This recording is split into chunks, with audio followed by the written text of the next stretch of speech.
मुगल वंश। मुगल वंश क्या था और ये भारत के अंदर कैसे आया और भारत में इन्होंने क्या काम किया और ये कहाँ से आया था और कौन इसको लेकर आया था। ठीक है, मुगल वंश भी कहते हैं इसको और इसको मुगल काल भी कहते हैं। क्या कहते हैं? मुगल काल। ठीक है, तो जैसा आपको पता है कि भारत हमेशा से ही यानी 1947 तक भारत हमेशा से ही दूसरी हस्तियों का क्या रहा था? गुलाम रहा था। कभी कोई वंश आता था, कभी कोई वंश आता था, एक वंश आता था, दूसरा वंश जाता था और लगातार भारत के ऊपर अटैक्स होते थे और भारत के ऊपर एक के बाद एक बड़ी बड़ी शक्तियों ने क्या किया था? कब्जा किया था। और उन्हीं एक बहुत बड़ी शक्तियों में से जो एक शक्ति है उसका नाम है मुगल वंश। अब मुगल वंश की शुरुआत भारत के अंदर कैसे हुई, कैसे इन्होंने भारत के अंदर अपने पैर जमाए और उसके बलबूते ये कितने दिनों तक भारत के अंदर रहे थे। ठीक है, तो अगर हम मुगल काल की बात करें तो मुगल काल का जो संस्थापक था, मुगल काल का जो भारत के अंदर संस्थापक था, संस्थापक कहा जाता है जो जिस चीज की शुरुआत करता है।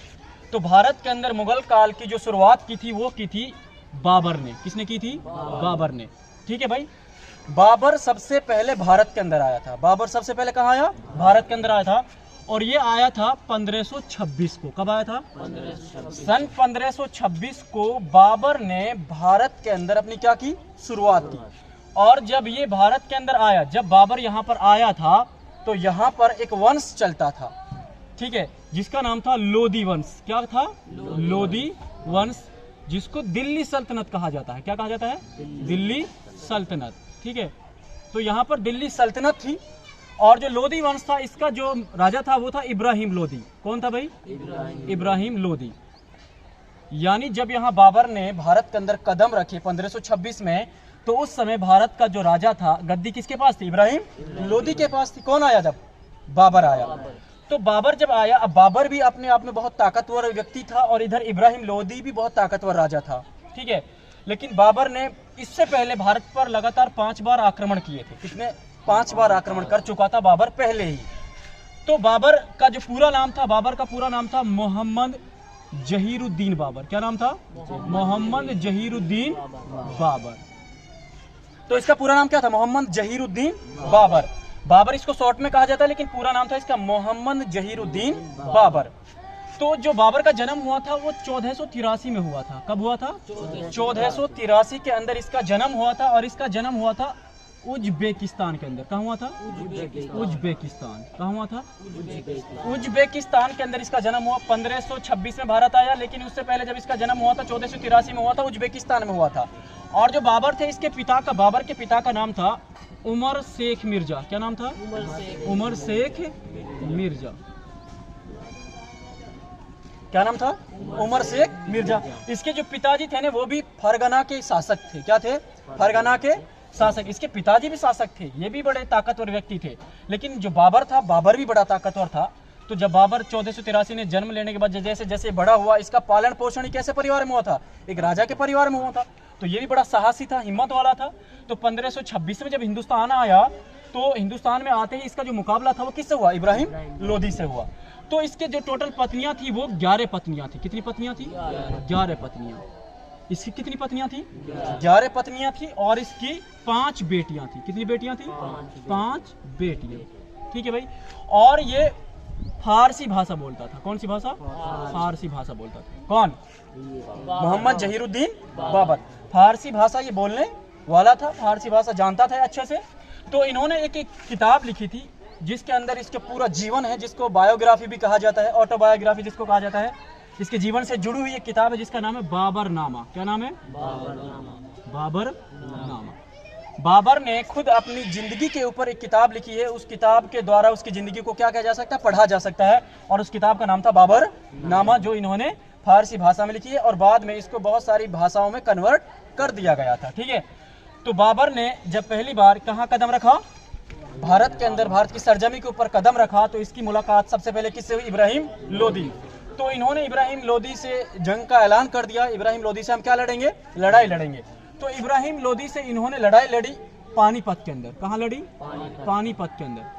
और वो लड़ाई हुई थी 1527 को। कब हुई थी? 1527 को। 1527 को लड़ाई हुई पानीपत के अंदर, सॉरी 1526 को। कब हुई थी? 1526। 1526 को लड़ाई हुई पानीपत के अंदर, जिसको पानीपत की पहली लड़ाई भी कहा जाता है। और वो लड़ाई किस किस के बीच में हुई? बाबर और इब्राहिम लोदी के बीच में हुई। और इसका जो मतलब जो निष्कर्ष ये निकला कि बाबर ने इब्राहिम लोदी को क्या कर दिया था? हरा दिया था और इसको मार दिया था। इस लड़ाई में इब्राहिम लोदी की क्या हुई? हार हुई, हत्या हो गई थी। और भारत के ऊपर शासन का जो पंजा था वो किसने जमा लिया था? बाबर ने जमा लिया था। अब बाबर भारत की गद्दी पर बैठ गया था। कहाँ? हिंदुस्तान के अंदर। उसके बाद बाबर ने एक के बाद एक लगातार लड़ाई लड़ी। उसके बाद फिर इसने 1527 में एक युद्ध लड़ा जिसका नाम था खानवा का युद्ध। किसका युद्ध? खानवा का युद्ध। यह युद्ध भी बड़ा भयानक था। इस युद्ध के अंदर एक तरफ तो बाबर थे, दूसरी तरफ थे महाराणा सांगा। कौन थे? महाराणा सांगा थे। ठीक है, तो महाराणा जो प्रताप सांगा थे उसके साथ इन्होंने उस लड़ाई को लड़ा और इस लड़ाई में भी इन्होंने उसको महाराणा प्रताप को क्या कर दिया? हरा दिया था। क्या कर दिया था? हरा दिया था। उसके बाद इन्होंने 1527 में फिर 1528 में इन्होंने लड़ाई लड़ी चंदेरी का युद्ध। किसका युद्ध? चंदेरी का युद्ध। उसके बाद 1529 में इन्होंने फिर लड़ाई लड़ी, वो था घाघरा का युद्ध। किसका युद्ध था? घाघरा का युद्ध। ठीक है, और 1530 में इसकी मृत्यु हो गई। 1530 में इसकी मृत्यु हो गई थी। लेकिन एक के बाद एक 4 लगातार युद्ध जीतने के बाद इसकी जो ताकत थी वो बहुत ज्यादा बढ़ चुकी थी। अब कोई भी ऐसा राजा नहीं था जो इसके सामने टिक पाता। एक के बाद एक राजाओं को इन्होंने धूल चटाई और पूरी तरह से भारत के ऊपर अपना शासन इन्होंने जमा लिया था। किसने? मोहम्मद जहीरुद्दीन बाबर ने। ठीक है, 1530 में जब इसकी मृत्यु हुई तो मृत्यु होने के बाद जो इसका उत्तराधिकारी था, उत्तराधिकारी कहा जाता है कि इसके मरने के बाद जो शासन को संभालने वाला था वो था इसका बेटा, जिसकी उम्र थी 23 साल और उसका नाम था हुमायूं। क्या नाम था? हुमायूं। हुमायूं ने फिर गद्दी पर बैठकर शासन की क्या की थी? शुरुआत की थी। आई रिपीट अगेन, मुगल वंश का जो संस्थापक भारत के अंदर था वो था बाबर। बाबर का पूरा नाम था मोहम्मद जहीरुद्दीन बाबर। इसका जन्म 1483 के अंदर उज्बेकिस्तान के अंदर हुआ था। ठीक है, भारत के अंदर ये 1526 में आया था। इसके पिता का नाम था उमर शेख मिर्जा, जो फरगना का क्या था? राजा था। इसके 11 पत्नियां थी और इसके 5 बेटियां थी। ठीक है, इन्होंने अपनी जो किताब थी, अपने जीवन के ऊपर एक किताब लिखी है जिसका नाम है बाबर नामा, जो फारसी भाषा में लिखी हुई है और अभी वर्तमान में इसको बहुत सारी भाषाओं में कन्वर्ट किया जा चुका है।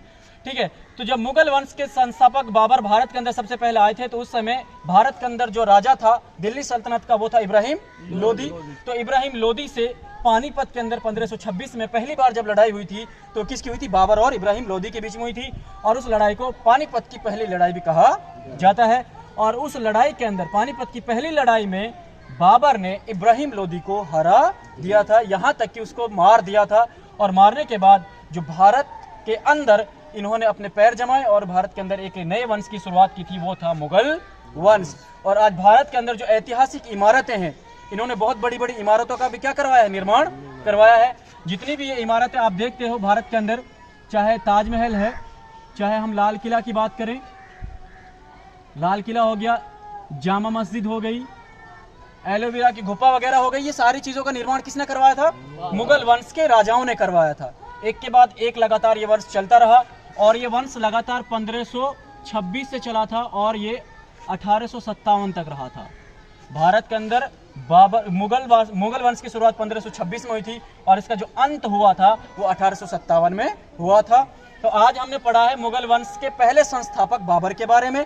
कल हम एक एक करके इनको सारी चीज़ों को पढ़ेंगे कि बाबर के बाद हुमायूं आया, हुमायूं का संघर्ष कैसा रहा, हुमायूं के बाद अकबर आया, अकबर का संघर्ष कैसा रहा, शाहजहां का संघर्ष कैसा रहा, जहांगीर का संघर्ष कैसा रहा, बहादुर शाह जफर का संघर्ष कैसा रहा। ये एक पूरी सीरीज है जिसके अंदर टोटल मुगल खानदान के राजाओं के बारे में जिक्र किया गया है।